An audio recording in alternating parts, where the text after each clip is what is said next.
True Long Island story. That's right. If you heard that, it is okay. Well, in this video, we are going to be talking about my WWE Smackdown review video.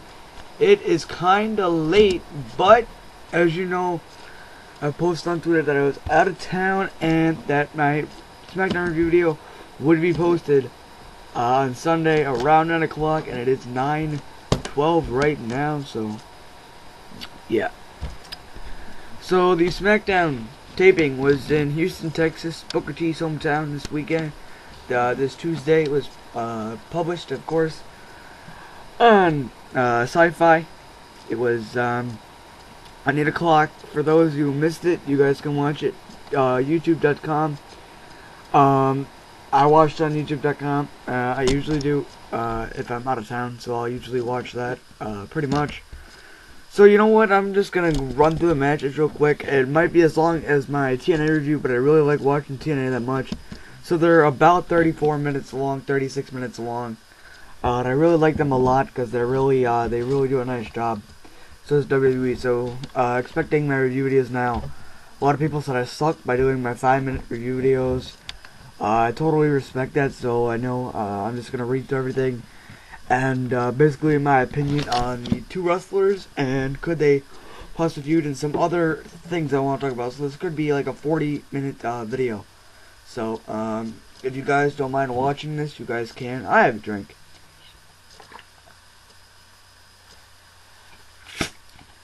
So you guys can watch that as well. And my throat is a little dry, so we may be cutting to a 25, but we'll find out. So let's get right into it. The dark match happened. Wade Barrett, the Barrett Barrage, has just begun. Returned to defeat the hashtag woo woo woo woo.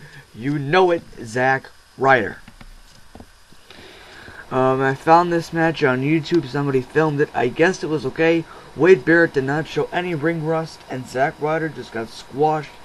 I forget how long it was. It's probably like a pre-show matchup. I just kind of watched it and really didn't pay attention to the time, really. I honestly thought, in my opinion, that Wade Barrett looked stronger than ever. Even though he was with the Nexus and he kind of spread it on to his I just don't care anymore gimmick. Honestly, I'd have to say that they were just trying to show off Wade Barrett's turn. And basically, it was an alright of a sequence. I give this, of course, and I'm not going to give any stars on it. I'm not going to give any stars on any of my review videos anymore. So, Wade Barrett returned to defeat the woo-woo man, Zack Ryder. Wade Barrett did not show any ring rust at all. Of course, they were just trying to show off Wade Barrett's return. The Barrett Barrage has just begun. Well, SmackDown kicked off with the general manager Booker T showing as he got a huge hometown pop in his hometown Houston, Texas.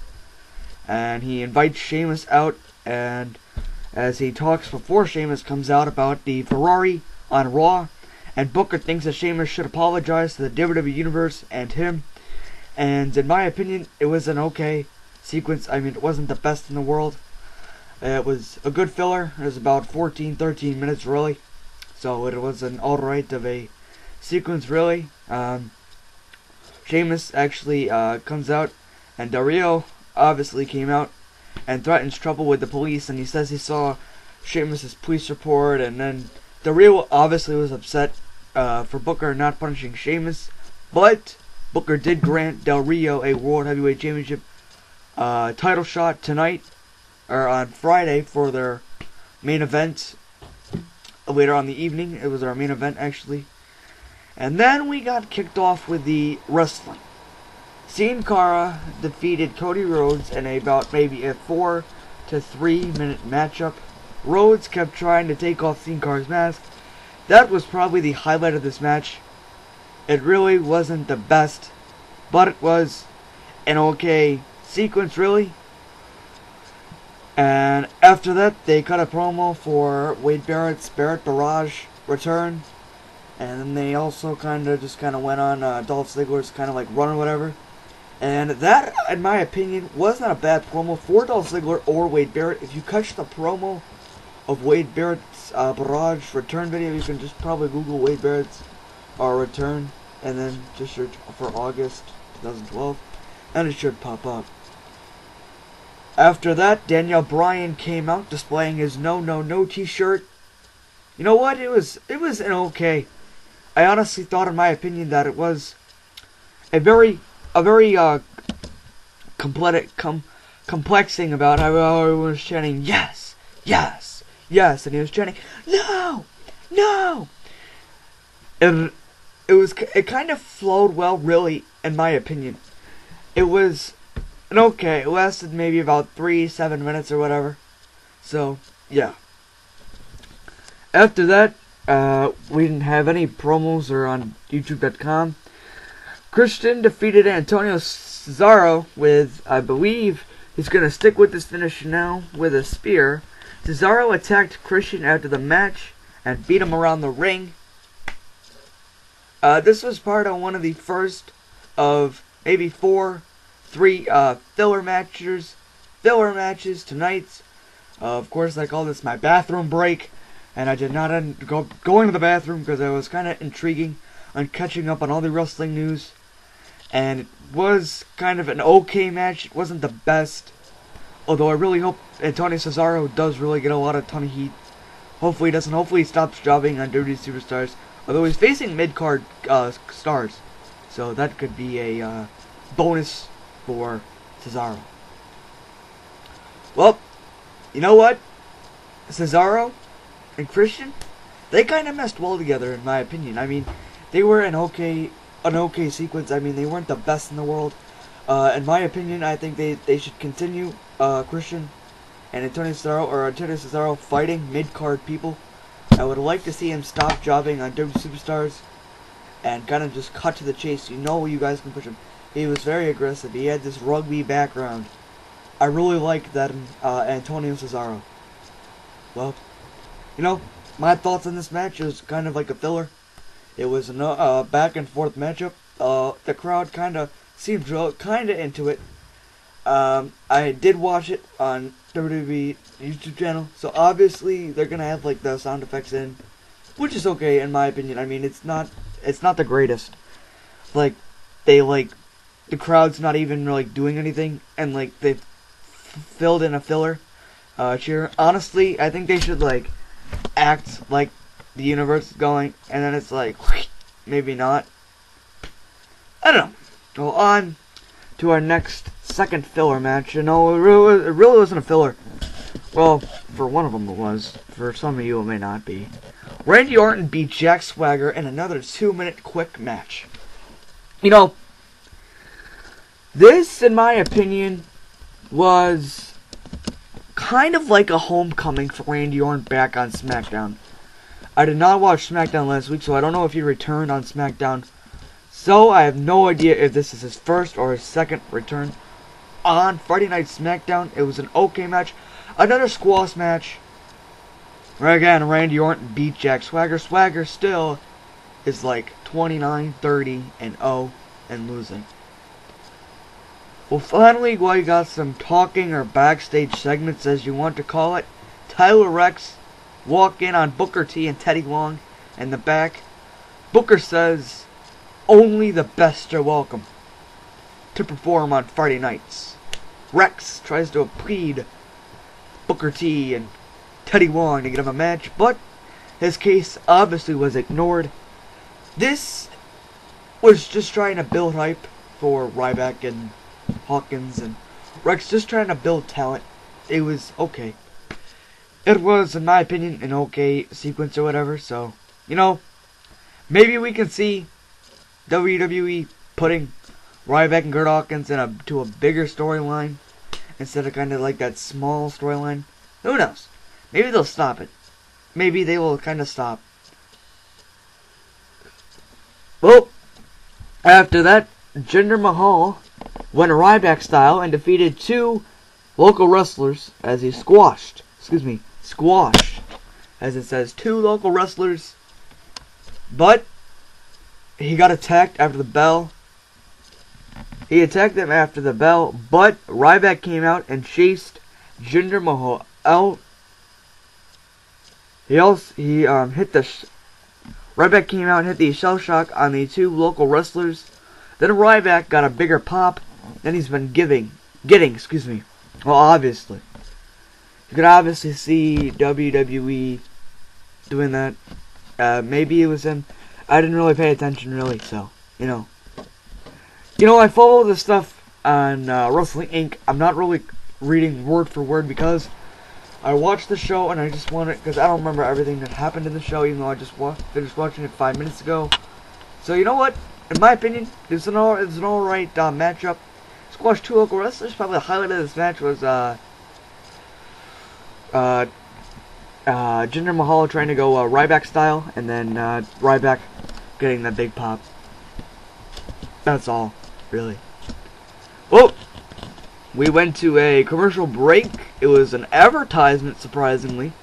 I don't know if it randomly popped up on the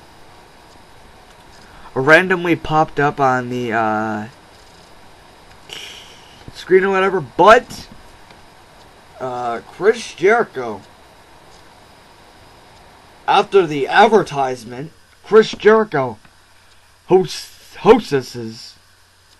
I would imagine, that's what it's supposed to say, the highlight reel with Vicky Guerrero. For some reason, Dolph Ziggler isn't with her. Jericho shows footage of Ziggler losing to Alex Riley, and Vicky challenges him to a SummerSlam matchup. Chris Jericho says he's bringing back Y2J and accepts the match. Of course, that match was added. So, yeah. Jericho says that he's bringing back the best in the world, and says he's going to wear the Dolph Ziggler's here to show the world it's not showing off. If real men can't back it up, something like that. I always want to say if real men can't wear pink, but I think it's not showing off if you can't back it up. There we go. It was an okay. I mean, it was probably 13, 14 minutes. It kind of dragged on a little bit. When I watch WWE program, I don't really realize a lot of stuff. So, well, after that, we got a backstage talking segment. Eve Torres and Booker T talk about how she refuses to hire her again, and then Caitlyn comes in and gets a job. Caitlyn comes in and gets a job. Booker makes Eve versus Caitlyn for next week, with the winner gets the job of the second assistant. I would imagine that would be like getting drinks, stuff like that. Nothing really special. I mean, Booker's gotta have, Charmel's on the company's gotta have some moving around. Well, here's where the extravaganza talking begins about this. Darren Young and Titus O'Neil beat Primo and Epico by DQ in a #1 contenders match. Kofi Kingston and R-Truth interfere, while AEW, Every Game Washington, throws a drink at them. Primo and Epico argued with Truth and Kofi after the match.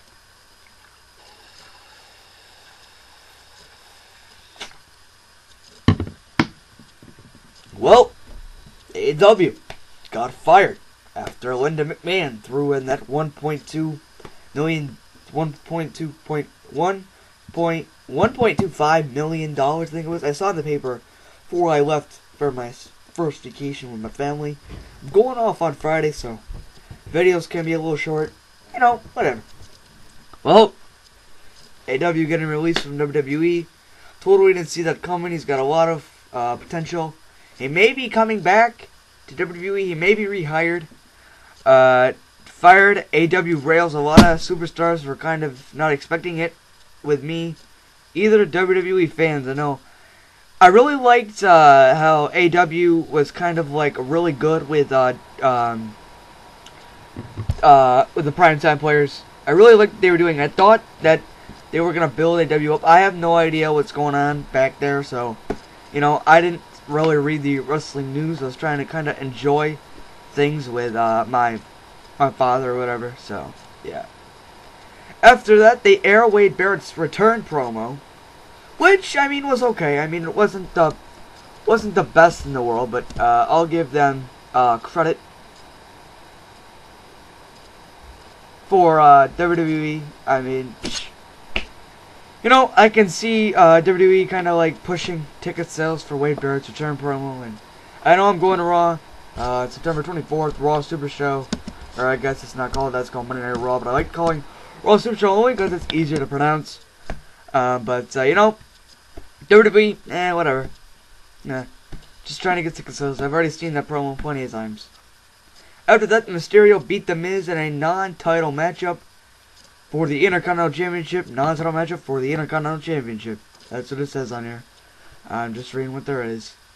Well, in my opinion, Rey Mysterio kind of gets his homecoming on SmackDown. For like the third time. Still gets the little kids pops. Still gets the grown men pops. You know, I cheer for him. I cheer for all wrestlers. I don't really boo. I like all wrestling. I don't really boo or really cheer. When I go to wrestling events, I kind of like just kind of sit there and kind of watch it and go, ooh, ee, ah. Or go, yeah! But I never like boo. Like, I'll chant everything, like the yes chants and like Hardy. Like, those types of games. But like, I never boo. Like, I'll boo once in a while, but like, my father will like encourage me. He'll be like, boo, like that. And I'll be like, I'll just start laughing and like, kind of like do anything. Well, there was Miz is in the ring complaining before Triple H comes out in the off-camera segment. He hits him with a pedigree, and then the Miz, they both walk out. At the end, that was not on camera, folks. That was off camera. I saw that it was like a 30-second segment. He kind of does this kind of ran in. Miz kind of ducked a little too soon, and pedigree hit. Well, Daniel Bryan makes his way to the ring. And AJ calls out Kane. And Kane comes out instead. AJ eventually comes out, ends Kane with a knock. Ends Kane. AJ eventually comes out and ended with Kane knocking Bryan out. They brawled until Kane was chased by Bryan through the crowd. They obviously retaped AJ coming out of the ring and skipping. I guess she kind of fell or kind of tripped or whatever. Oh well. For you Houston, Texas fans, WWE will be coming. Announced that Raw will be coming to Houston on January 14th, 2013. Tickets will not go on sale until like November, December, according to WrestlingInc.com. Well, here we go. The main event time was coming up perfect. We are at 17:28. Perfect. Well, Sheamus comes to the ring, but Alberto Del Rio stops them because he wants, please come to the ring. But Alberto Del Rio stops them because he wants his title shot. Sheamus fights the cops away, but they get the best of him. Del Rio joins and beats Sheamus down, working on the arm, applying the cross arm breaker. Trainers come out to help Sheamus to be back on SmackDown. SmackDown eventually ended with trainers coming out and helping Sheamus. They spent too much time on Daniel Bryan and AJ segment, okay? You know, there was only like 4 or 5 minutes left. So Del Rio's music gets, please come out, blah blah blah, whatever. Whatever. I mean, really? I can understand the police part, because Sheamus obviously interrupted, but yeah, it is what it is. I think SmackDown overall this week was okay. I mean, it wasn't the best in the, it wasn't the best. It wasn't as good as TNA Impact. I'll admit that, okay? I'll admit that. It was not as great as TNA Impact. I would tell you, I spent about maybe 30, 40 minutes on that review. I read probably word for word that was on that page, but I watched it and I put in my own words. So I read word for word, then I put it in my own words and my opinions. Honestly, I thought SmackDown was a 7 out of 10. Impact was a 9 out of 10. You wanna know why? You hear the saying again sometimes, in like a lion, out like a lamb, or vice versa. TNA, Thursday, was in like a lamb, and came strong out like a lion. You know what I mean? It all started when AJ faced Kurt Angle. It was the best. So overall, wrestling this week was obviously pretty good. I'll admit that. It was pretty good overall. Wrestling wasn't bad this week. There wasn't any complaints. I thought they did a really nice job this week on doing this thing with the gig. And I really liked it. So we'll be able to see what happens tomorrow, Monday, throughout the week. Subscribe.